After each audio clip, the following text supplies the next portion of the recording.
Bonjour à tous, bienvenue dans cette nouvelle vidéo. Cette fois, on va voir quels sont les métiers les plus demandés de la tech, en quoi ils consistent et évidemment le salaire associé. Bah oui, je sais que ça vous intéresse et c'est bien normal. Avant de commencer, je tiens à remercier Talent.io pour cette collaboration puisque dans cette vidéo, je me base sur une étude que Talent.io a réalisée sur les salaires de la tech.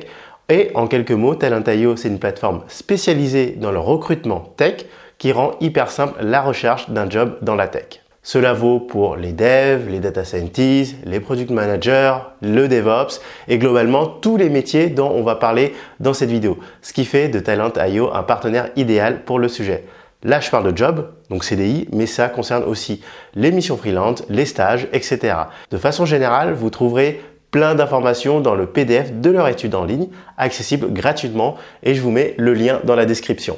Alors, savez-vous quels sont les domaines de la tech les plus demandés? On a par ordre de popularité le développement, puis le DevOps, et ensuite le product et enfin la data. Le métier tech le plus demandé, c'est le dev. Je pense que ça ne surprendra personne. Et plus précisément, par ordre de popularité, d'abord les développeurs full stack, ensuite les développeurs back-end, puis les développeurs front-end.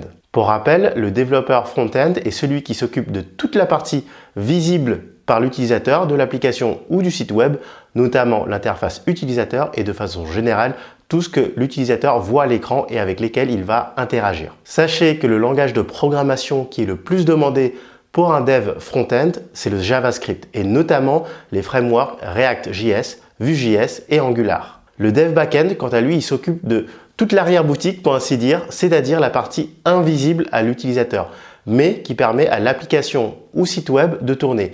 OS, serveur et base de données notamment. En ce moment, les frameworks qui marchent le plus pour le back-end sont Node.js, donc JavaScript, Spring, un framework Java, et Django, qui est un framework Python.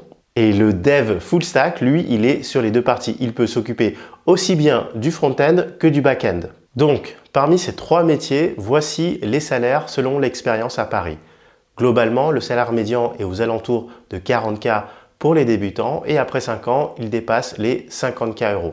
Donc je suis d'accord avec cette tranche-là. J'ai passé pas mal de coups de fil à mes potes dev pour vérifier qu'on se situe bien dans cette fourchette-là et c'est bien le cas. En tout cas, en dessous des 5 ans, on a bien cette fourchette-là. Par contre, après les 5 ans, c'est là que l'écart de salaire commence à apparaître, c'est-à-dire c'est à partir de cette période que les compétences techniques, la spécialisation, votre expérience, mais aussi ce que l'on appelle les soft skills creusent l'écart. Hors de Paris, les salaires perdent en général 20%. Mais c'est évidemment compensé par un coût de la vie qui est moins élevé. Mais ça, je crois que je vous apprends rien.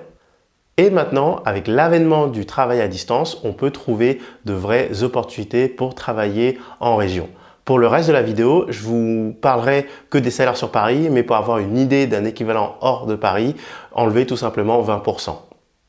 Ensuite, pour avoir une vision complète de la partie dev, il va falloir ajouter d'autres métiers et notamment les évolutions de poste possibles après quelques années d'expérience. Le lead dev, c'est le responsable d'une équipe de dev et il joue le rôle de référent technique sur un domaine ou une fonction particulière de l'application.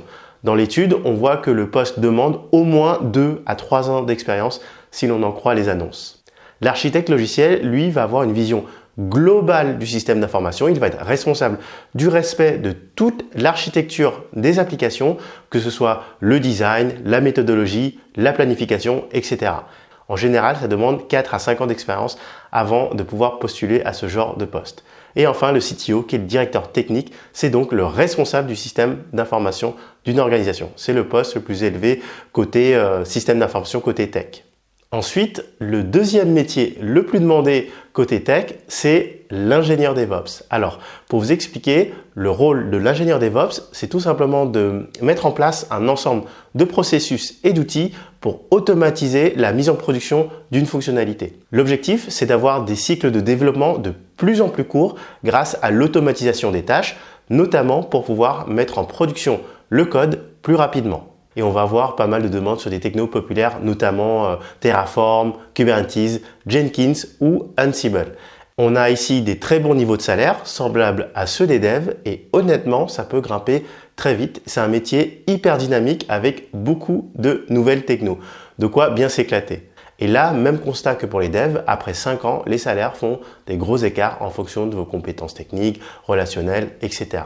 Alors, bien évidemment, il y a plein de métiers liés à l'infrastructure, ingénieur réseau, ingénieur stockage, admin système, etc.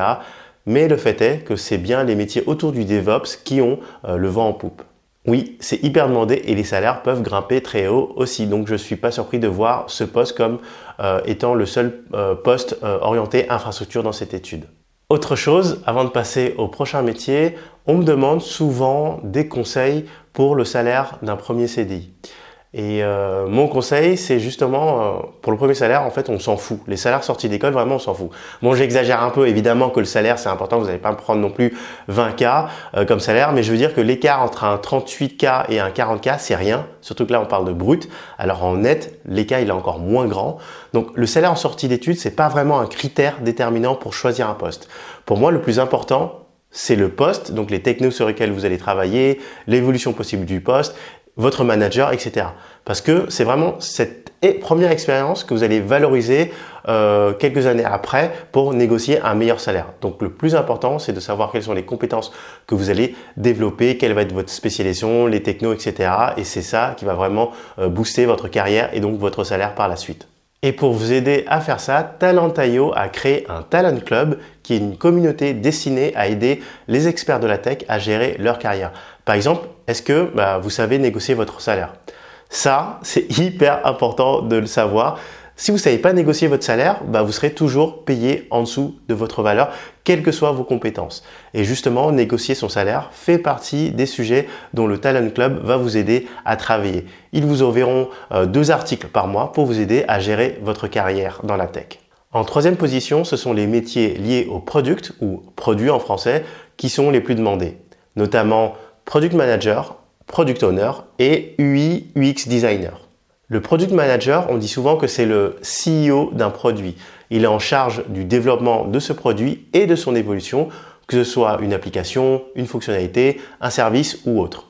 En fait, il va coordonner les différentes actions à mener sur tout le cycle de vie d'une fonctionnalité entre le design, le management, le marketing et le côté technique. Un Product Owner, lui, par contre, c'est plus un chef de projet agile, mais aussi un responsable de produit, mais lui, il va travailler principalement avec l'équipe de dev. Il a notamment comme mission de prioriser les fonctionnalités que l'équipe de développement devra développer en fonction des besoins du client. La différence entre les deux, c'est que le Product Manager va avoir un aspect beaucoup plus stratégique avec une vision très long terme du produit, du business, de la roadmap et de la recherche client. Le Product Owner, lui, par contre, il va bosser beaucoup plus étroitement avec l'équipe de dev dans un contexte où sont implémentées les méthodes agiles avec un rôle donc beaucoup plus opérationnel. Ensuite, l'UI et l'UX designer. Donc, avant de parler de ces métiers, on va définir ce qu'est l'UI et l'UX. Donc, l'UI, c'est la partie visible d'un produit. C'est ce que l'on voit, entend, touche lorsque l'on utilise une application mobile ou un site web, par exemple. Donc, police de caractère, typographie, icône, image, charte graphique, etc. L'UI designer est donc chargé de l'amélioration de l'interface utilisateur. Alors que l'UX designer, lui, il est en charge de l'expérience utilisateur. Parce que l'UX, c'est un mix des parties visibles et invisibles qui, ensemble, contribuent à l'expérience globale de l'utilisateur sur l'application. Ici, on s'intéresse à l'ensemble du parcours du client sur l'application et donc à l'analyse du ressenti de l'utilisateur. L'accessibilité, la simplicité, l'intuition, la crédibilité ou la confiance, par exemple. L'UX, l'UI designer a un salaire moins élevé que les 2 autres et que les métiers vus dans cette vidéo. Le Product Owner, lui, il a un salaire de départ similaire à ce qu'on avait vu précédemment. Par contre, le salaire du Product Manager est plus élevé que ce qu'on a vu en général dans cette vidéo. Déjà, première remarque, je ne pense pas que j'ai vu de Product Manager en sortie d'école. Le poste de Product Manager demande quand même d'avoir des connaissances en business, en plus du côté technique. On parle quand même d'avoir une vision sur le produit, de travailler son business model, de trouver un marché et des clients et globalement la stratégie sur le produit. Enfin, le dernier domaine tech avec les métiers les plus demandés, c'est évidemment celui de la data. Je pense notamment à data analyst, data engineer et data scientist. Donc commençons par le métier de data scientist. Son rôle, ça va être de créer des modèles mathématiques d'interprétation de données pour donner du sens aux données d'une entreprise. Le data scientist, c'est également celui qui va établir des modèles prédictifs à partir des données fournies. Et ces différents modèles d'analyse de données vont être par la suite utilisés par le data analyst. Et comme son nom l'indique, le data analyst, lui, il est spécialisé dans l'analyse des données. Son rôle, ça va être de rendre intelligible un gros volume de données, donc pour les différentes personnes, que ce soit du métier, les managers, le business, en les présentant de façon pertinente. En gros, il va faire parler les données pour une aide à la prise de décision par l'entreprise. Et le data analyst, il va souvent utiliser des outils de reporting et de data visualisation comme Tableau ou Power BI. Enfin, on a le data engineer qui, lui, intervient en amont des deux autres puisque c'est lui qui va récolter et préparer les données. En gros, il va gérer les systèmes de collecte de données et s'occupe de les organiser pour qu'elles puissent être exploitées pour la réalisation du traitement et de l'analyse des données. En termes de salaire, c'est au-dessus de ce que l'on a vu jusqu'à présent. Et ça, je l'attribue au fait que, à mon avis, les métiers de la data sont moins connus, donc plus compliqués, plus difficiles pour une entreprise à recruter. Et donc, les salaires sont plus élevés et enfin, vous n'êtes pas sans savoir que les données, c'est l'atout premier d'une entreprise à l'heure de l'intelligence artificielle, du big data, de l'IoT, etc. Ce qui permet à une entreprise de faire face au marché et de se démarquer, ce sont ces données. Ça va être créer de la valeur à partir de données et donc c'est pour ça que ces métiers de la data sont très recherchés avec une moyenne de salaire un peu plus élevée que ce que l'on a vu jusqu'à présent. Voilà, j'espère que cette vidéo sur les métiers les plus demandés de la tech vous a plu. Et si vous voulez aller beaucoup plus loin, je vous recommande tout simplement d'aller consulter gratuitement l'étude qu'a réalisée Talent.io pour les salaires de la tech. Et pour cela, il faut tout simplement aller sur leur site talent.io. Je vous mettrai le lien dans la description et vous pouvez aussi vous inscrire sur le Talent Club pour accéder à une communauté pour vous aider à gérer votre carrière tech. Donc tout ça, c'est dans la description. Et quant à nous, on se retrouve pour une prochaine vidéo. Allez, bye!